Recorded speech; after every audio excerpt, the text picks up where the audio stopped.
அநீதி, அராஜகம், தில்லுமுள்ளு இவையெல்லாம் திமுக முதற்றே உழைக்கும். தமிழக வெற்றி கழகத்தின் 3ஆம் ஆண்டு தொடக்க விழா நடந்து முடிந்திருக்கு.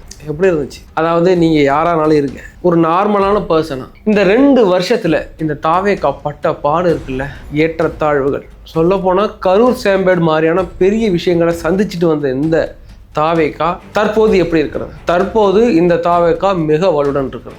ஏன்னு கேட்டிங்கன்னா, இந்த கட்சி தொடங்குனதுலேருந்து பல விமர்சனங்கள். இன்னைக்கு இந்த தாவேகாங்கிறது ஒரு வலுவுடன் இருக்கு நம்ம சொல்லியிருக்கோம். அதுக்கு மிக முக்கிய காரணம் யாரு? விஜய் அவர்களா, பொதுச் செயலாளர் அவர்களா, இல்லை மற்ற செயலாளர்கள், தலைவர்கள் அவர்களா? யாருமே கிடையாது. ஒரே ஒரு ஆள், விர்ச்சுவல் வாரியர்ஸ், நம்ம பாசம்னு அழைக்க போகிற அந்த காளைகையர் கூட்டம். உண்மையிலேயே இந்த காளைகையர் கூட்டம் இருக்காங்கல்ல, விர்ச்சுவல் வாரியர்ஸ், அவர்கள் ஆற்றின பணிங்கிறது சாதாரண பணி கிடையாது.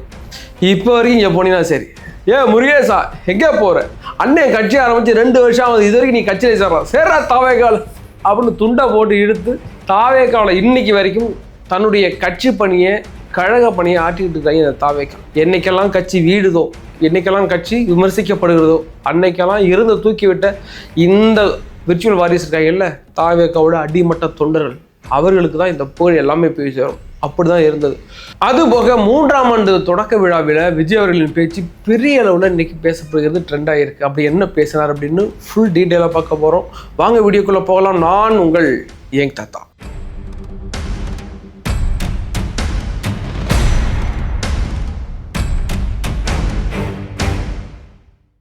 தாவேகா தொடங்கிய முதல் இன்று வரை 2 வருஷத்துல கொஞ்சம் நஞ்ச அடியாக அவங்கள முரட்டடி வாங்கியிருக்கு. அதில் எழும்பவே முடியாத அளவுக்கு ஒரு அடின்னா நம்ம கரூர் சேம்பேடு, நம்ம அதுக்கு பிறகு வரும். அதுலேருந்து இந்த கட்சி தொடங்குனதுலேருந்து, இந்த கட்சி பேர் வச்சதுலேருந்து இக்கு விட்டாங்க, இக்கு கட்சின்னு ஓட்டினாங்க.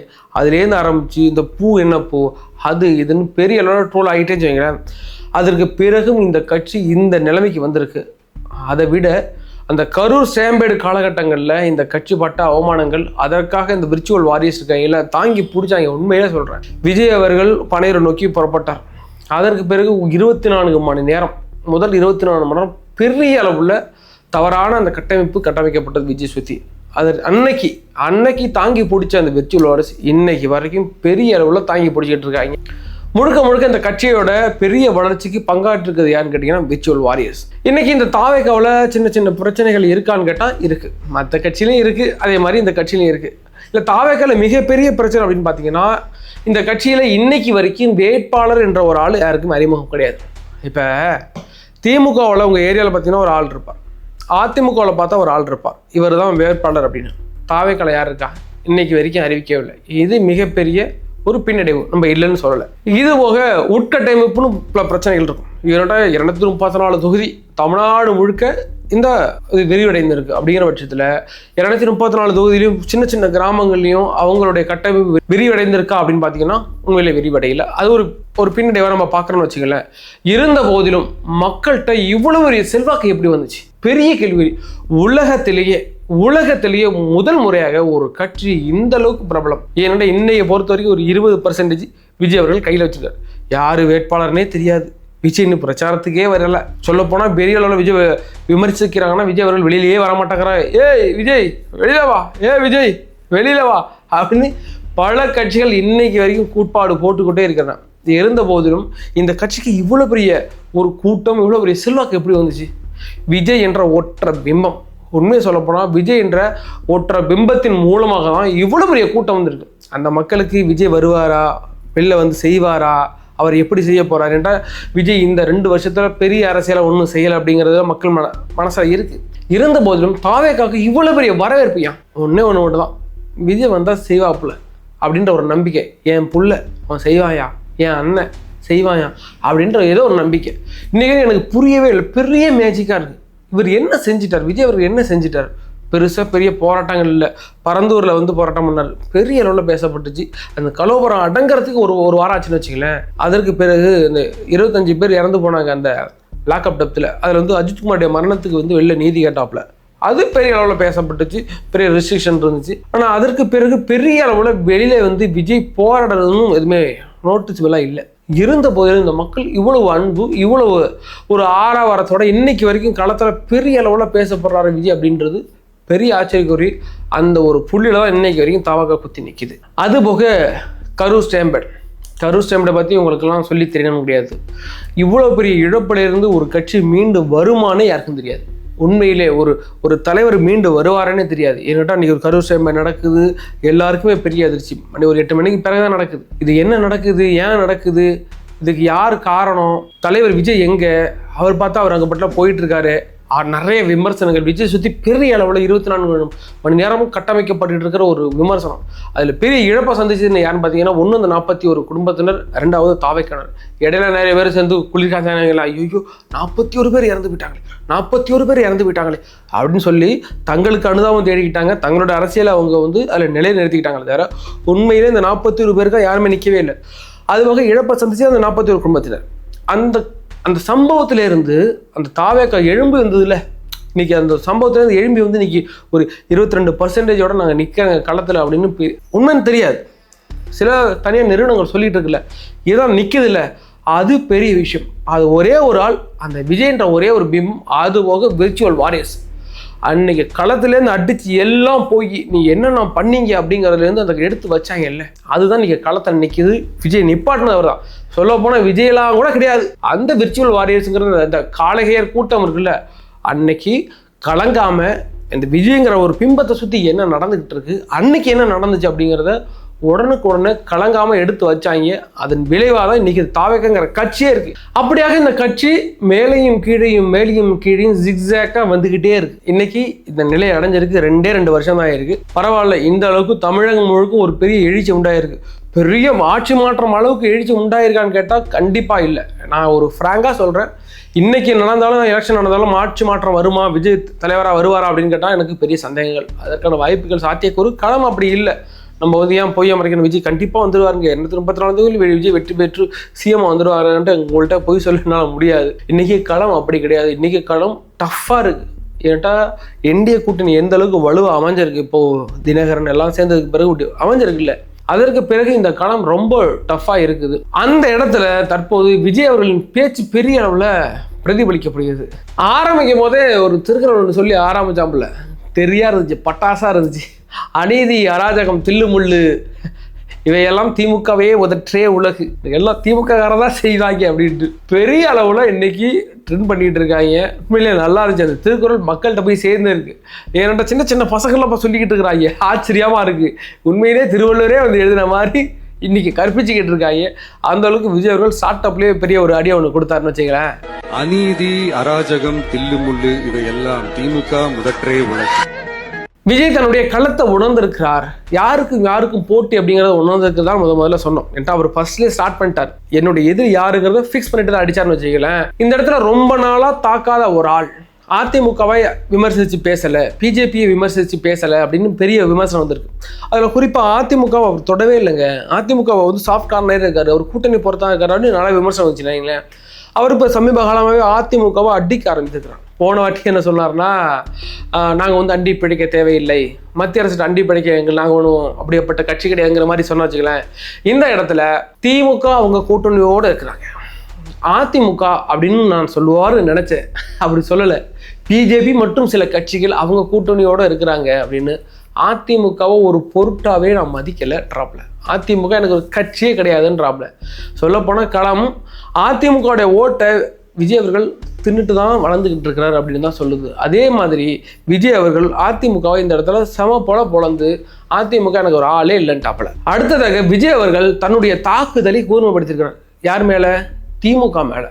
இதுக்கு முன்னாடி பெரிய உள்ள தாக்கிட்டு இருந்தான்னு நினைக்கிறேன். ஆனால் தற்போது திமுக மேலே கடுமையான விமர்சனங்கள், குறிப்பாக ஸ்டாலின் அவர்கள் மேலே கடுமையான விமர்சனங்கள்.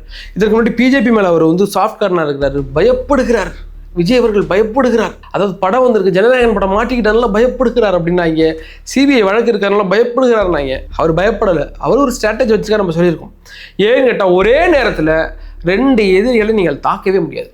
இப்போ ஒரு எக்ஸாம்பிள் சொல்கிறேன். இப்போ இந்தியா இருக்குது, இதே சமயத்தில் சைனா கூட ஒரு வார், இந்த பாகிஸ்தான் கூட ஒரே சமயத்தில் 2 வாரம் நீங்கள் கம்பைன் பண்ண முடியுமா? தோற்று போயிடுவீங்க. அதனால தான் விஜய் அவர்கள் தன்னுடைய கூர்மையான அந்த விமர்சனங்களை ஃபைட்டை திமுக மேலே வச்சுக்கிட்டே இருந்தார். ஒரே அடி, நான் பிஜேபியை விட்டுறேன், அவன் வெளியூருக்காரன், உள்ளூர்காரனை சாத்திட்டு வெளியூர்காரனை இழுத்து போட்டு சாத்தலாம் ஒரு ஐடியாவில் இருந்தாப்புல. அதனால தான் திமுகவை அடித்து காலி பண்ணிட்டு நம்ம பிஜேபியை உள்ளே இழுத்து போட்டு அடிக்கலாம்னு இருந்தாப்புல. அதே மாதிரி தற்போது ஸ்டார்ட் பண்ணிட்டார். இப்பொழுது பிஜேபியையும் அதிமுகவையும் ஒரு சேர அடிக்க ஆரம்பிச்சிருக்கிறார். இந்த போக்கு நல்ல போக்கு. இதுதான் முன்னாடியே அவருக்கு நல்ல பலனை கொடுத்துச்சு. நம்ம அதெல்லாம் இல்லைன்னு சொல்லலை, பெரிய பலனை கொடுத்துச்சு விஜய் அவர்களுக்கு இந்த தாக்குதல். இதே மாதிரி தற்பொழுது பெரிய அளவில் திமுகவையும் அதிமுகவையும் அடித்து ஆட ஆரம்பிச்சிருக்காரு. இது போக போக எப்படி இருக்க போகுது ஏன்னு கேட்டிங்கன்னா, விஜய் என்ன போதும் அரங்குகளை தான் பேசிகிட்டு இருக்கிறார். விஜய் அவர்கள் களத்தில் வந்து பேசுவோம். எப்போ இந்த தேர்தல் ஸ்டார்ட் ஆகும்போது வந்து பேசுவார்ல, அப்பொழுது இதன் வீரியம் இன்னும் அதிகமாக இருக்கும். இன்னைக்கு வரைக்கும் விஜய் அவர்களுக்கு 22% இருக்கும், 23% இருக்கும். சொல்ல போனால் 18 ஸ்டார்ட் பண்ணுறாங்க. இதுக்கு முன்னாடி 12, 10 பேசிக்கிட்டு தான் இல்லை. இன்னைக்கு வரைக்கும் 20 வரைக்கும் வந்துட்டாங்க. அவங்களே வந்துட்டாங்க. யார் ஆளுந்தரப்பே வந்துட்டு விஜய்களுக்கு 20% இருக்குது அப்படிங்கிற லெவலுக்கு வந்துட்டாங்க வச்சுக்கலாம். இதற்கு பிறகு இன்னைக்கு வரைக்கும் தாவேகா ஒரு தொய்வில் இருக்குது, ஜிக்ஸாக்காக இருக்குன்னு நம்ம சொல்கிறோம்ல, அது உண்மைதான். களம் அப்படி தான் இருக்குது. உங்களுடைய மன மகிழ்வுக்காக நம்மலாம் போய் சொல்ல முடியாதுல்ல, உண்மையிலே ஜிக்ஸாக்காக இருக்குது அப்படிங்கிறதான் உண்மை. ஆனால் விஜய் அவர்கள் களத்தில் வந்து மைக்கை பிடிச்சி பேச ஆரம்பிச்சாருன்னா வச்சுங்களேன், தெரியா இருக்கும். அன்னைக்கு களம் மாறும். ஏன்னு கேட்டிங்கன்னா, அந்த கரு ஸ்டாம்பேடுக்கு பிறகுன்னு வச்சுக்கலாம். அதுக்கு பிறகு விஜய் அவர்கள் வெளியில் வந்து பேசுனதே குறைஞ்சி போச்சு. இல்லை என்ன பாண்டிச்சேரியில் பேசினாப்புல, என்னண்ட ஈரோட்டில் பேசினாப்புல, வெளியில் வந்து பேசுனது, அரங்கில் வந்து பேசுனது, அரங்கில் இல்லாமல் வெளியில் வந்து பேசுனது, அது 2 சம்பவம் தான் வச்சுக்கலேன். ஆனால் எலெக்ஷன் கேம்பெயின் இருக்குல்ல, தேர்தல் பரப்புரைன்னு ஒன்று இருக்குல்ல, அதில் மைக்கை பிடிச்சி பேசி இறங்கி ரோட்டில் நடந்தாப்புலன்னா அது பெரிய அலையை உண்டாக்கும், அலை சுனாமியாக மாறும். அது உண்மை. அப்போ ஒரு 10%, 12% ஏற வாய்ப்பு இருக்குது. அப்போ ஒரு 30-32 தாண்டுனுச்சுன்னா களம் டோட்டலாக மாறும். இது நம்மளோட கணிப்பு தான் வச்சுங்களேன். 32-35 மாறுனுச்சுன்னா சீட்டு பெரிய அளவில் ஒரு 100-120 சீட்டு பிடிச்சிட்டாருன்னா டோட்டல் தமிழ்நாடே மாறிடும். ஏன்னா ஒரு வருஷத்துக்கு முன்னாடி நீங்கள் நான் எதிர்பார்த்தோமா இதெல்லாம் நடக்கும்னு, விஜய் வருவார்னு எதிர்பார்த்தோமா? ஒரு 2 வருஷத்துக்கு முன்னாடி நம்ம எதிர்பார்த்தோமா? இல்லை, இன்னைக்கு மாறி இருக்கு. இதனால தான் திமுக பெரிய கலக்கத்தில் இருக்குது. இது அவங்க எதிர்பார்க்கவே இல்லை. இப்படி ஒன்று சம்பவம் நடக்கும், விஜய் வருவாப்பில் அடிப்பாப்பில் இப்படிலாம் நடக்குன்னு எதிர்பார்க்கவே இல்லை. அவங்க இப்போ வந்ததுக்கு பிறகு கூட என்ன நினச்சிட்டு தாங்கன்னா, பெண்கள் ஓட்டு பெரிய அளவில் வந்துடும் ஒரு நம்பிக்கையில் இருந்தாங்க. ஏன்டா இன்னைக்கு பெண்கள் ஓட்டு தான் பெரிய அளவில் மாறி இருக்கு. பெண்கள் ஓட்டு ப்ளஸ் நியூ ஓட்டர்ஸ், புதுசாக ஓட்டு போடுறாங்கல்ல, அவங்க ஓட்டு தான் மாறி இருக்கு. அவங்க என்ன நினைச்சாங்கன்னா, நம்ம வண்டி விடுறோம், அதாவது விடியல் பயணம்ட்டு எல்லா பெண்களும் வண்டியில் போகிறாங்க, அதுபோக எல்லாருக்கும் உரிமை தொகையெல்லாம் நம்ம கொடுக்குறோம், பெண்கள் நமக்கு ஓட்டு போட்டுருவாங்க அப்படிலாம் நினச்சாங்க. அது நடக்கலை. அந்த பொண்ணுங்களுக்கு தெரியும், எனக்கு ஒப்பா வீட்டு காசாக கொடுக்குற, என் வீட்டு காசு தானே அது, என் வீட்டு காசை வரி பணம் வாங்கி எனக்கு தானே பண்ணுற அப்படின்னு நல்லா தெளிவாக இருக்குது. அதுங்க நல்லா தெளிவாக இந்த டைமில் என் அண்ணன் கூட நிற்பேன், என் அண்ணன் வராப்பில் அவர் கூட நிற்பேன்னு பெரிய அளவில் பெண்கள் மனமாற்றம் அடைஞ்சிருக்காங்க. அதுதான் இதுக்கு மிகப்பெரிய காரணம். கடந்த காலகட்டங்களில் பெண்கள் யாருக்கெல்லாம் அதிகமாக ஓட்டு செலுத்தினார்களோ அவங்க தான் வெற்றி பெற்றிருக்காங்க. 1996 அதுவாக இருந்தாலும் சரி, அதற்கு பிறகு ஜெயலலிதா அவர்கள் தொடர்ந்து வெற்றி பெற்றுக்கிட்டே இருந்தாங்கல்ல, அதுக்கு மத காரணம். எம்ஜிஆர் அவர்கள் கட்சியை தொடங்கி 13 ஆண்டுகள் ஆட்சி கட்டில் இருந்தார்கள், அதுக்கு யார் காரணம்? பெண்கள் தான் காரணம். அவர்கள் வந்து எம்ஜிஆர் மேலே பெரிய அளவில் பற்றுல இருந்தாங்க, அதனால அவர் எம்ஜிஆருக்கு ஓட்டு போட்டுட்டு இருந்தாங்க. அதுக்கு பிறகு அந்த ஓட்டுகள் ஃபுல்லாக ஜெயலலிதா அவர்களுக்கு வந்துச்சு, அந்த ஓட்டு வந்து அந்த ஓட்டு இப்போ விஜய் அவர்கள் பக்கம் திரும்பி இருக்குது. அப்போ ஒரு கேள்விக்குறியா இருக்கு, ஒருவேளை விஜய் வருவதற்கான அதிக வாய்ப்புகள் இருக்கிறதா? இருக்கு. விஜய் நடவடிக்கை பொறுத்து இருக்கு, தாவேக்காவின் உழைப்பை பொறுத்து இருக்கு. பல இடங்கள்ல இன்னும் ஒரு உட்கட்டமைப்பு பெரிய அளவில் இல்லாமல் இருக்குது. ஒரு புதிய கட்சியில் ஒன்றும் மாற்று கருத்து கிடையாது. அந்த அளவுக்கு உழைப்பதற்கு எல்லாம் பெரிய சூப்பர் பவர் கொண்ட சூப்பர்மேன் கிடையாது, இல்லை, அப்படிதான் வளரும். ஆனால் இது பெரிய தாக்கத்தை ஏற்படுத்துமா அப்படின்னு கேட்டால், தாவேக்காவில் இந்த உட்கட்டமைப்பு இல்லாமல் இருக்கிறது பெரிய தாக்கத்தை ஏற்படுத்தும். கண்டிப்பாக தாக்கத்தை ஏற்படுத்தும். ஏன்னு கேட்டிங்கன்னா, நான் தாவேக்காவுக்கு ஓட்டு போட போகிறேன்னு ஒரு 5 பேர் கொண்ட ஒரு குடும்பம் சொல்லிக்கிட்டு இருக்கும். வாழ்த்துக்கள், நல்லது தான். ஆனால் அந்த ஓட்டை நீங்கள் பூத்துக்கு கொண்டு வர்றது பெரிய கஷ்டம். ஏன்னு கேட்டிங்கன்னா, எலெக்ஷனுக்கு 2 நாளைக்கு முன்னாடி இந்தா ஓட்டுக்கு 2000 நான் தரேன், 10,000 வச்சுக்கணும் கையில் கொடுப்பான் 10,000. என்ன பண்ணீங்க? இது அதிமுக கொடுப்பான், அங்கே இருந்து திமுக கொடுப்பான், அவனுக்கு 2,000 கொடுத்தானா நான் அவனுக்கு 3,000 கொடுக்குறேன், 5 வச்சுக்கணும் கொடுப்பான். இதுலேயே 25,000 வந்துடும்.